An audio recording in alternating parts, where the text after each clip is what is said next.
Nobel বিজয়ী doctor Mohammad Yunus, যিনি শুধু বাংলাদেশ নয় সারা বিশ্বের অর্থনৈতিক উন্নয়ন এবং সামাজিক ব্যবসার ক্ষেত্রে বিপ্লব ঘটিয়েছেন।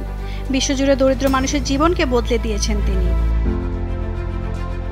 1940 সালের 28 জুন চট্টগ্রাম জেলার হাটহাজারী উপজেলার বাথুয়া গ্রামে জন্মগ্রহণ করেন মোহাম্মদ ইউনূস। তিনি চট্টগ্রাম কলেজিয়েট স্কুল থেকে ম্যাট্রিক পরীক্ষায় মেধা তালিকায় 16তম স্থান অধিকার করেন।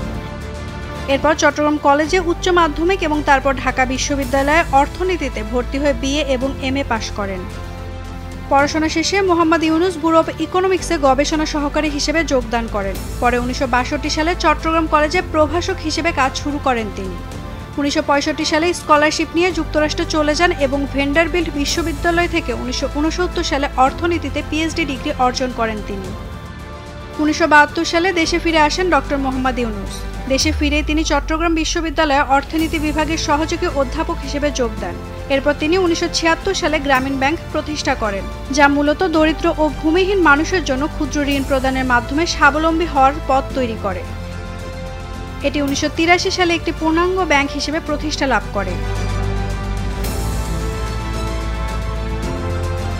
ডক্টর ইউনূসের উদ্যোগে গঠিত গ্রামীণ ব্যাংক মূলত দরিদ্র নারীদের জন্য একটি নতুন দিগন্ত উন্মোচন করে। ব্যাংকটি তাদের স্বাবলম্বী করার জন্য ক্ষুদ্র ঋণ প্রদান করে এবং তাদের জীবনযাত্রায় দীর্ঘস্থায়ী পরিবর্তন আনতে সাহায্য করে।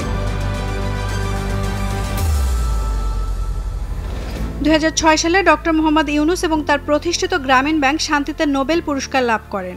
এই পুরস্কারটি শুধু তাদের কাজের স্বীকৃতি নয়, বরং একটি নতুন সামাজিক ব্যবসার ধারণা হিসেবে এটি বিশ্বজুড়ে পরিচিতি পায়।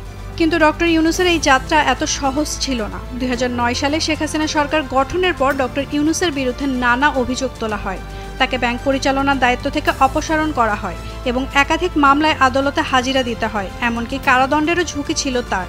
কিন্তু সময়ের সাথে সাথে তিনি সব চ্যালেঞ্জ মোকাবেলা করে আবারও ফিরে আসেন। বর্তমানে ডক্টর মোহাম্মদ ইউনূস বাংলাদেশ সরকারের অন্তর্বর্তীকালীন প্রধান উপদেষ্টা হিসেবে দায়িত্ব পালন করছেন। তার নেতৃত্বে দেশ এগিয়ে যাচ্ছে সামাজিক সমতা এবং অর্থনৈতিক উন্নয়নের দিকে। নাওমিন নাসরিন, ডেইলি সান।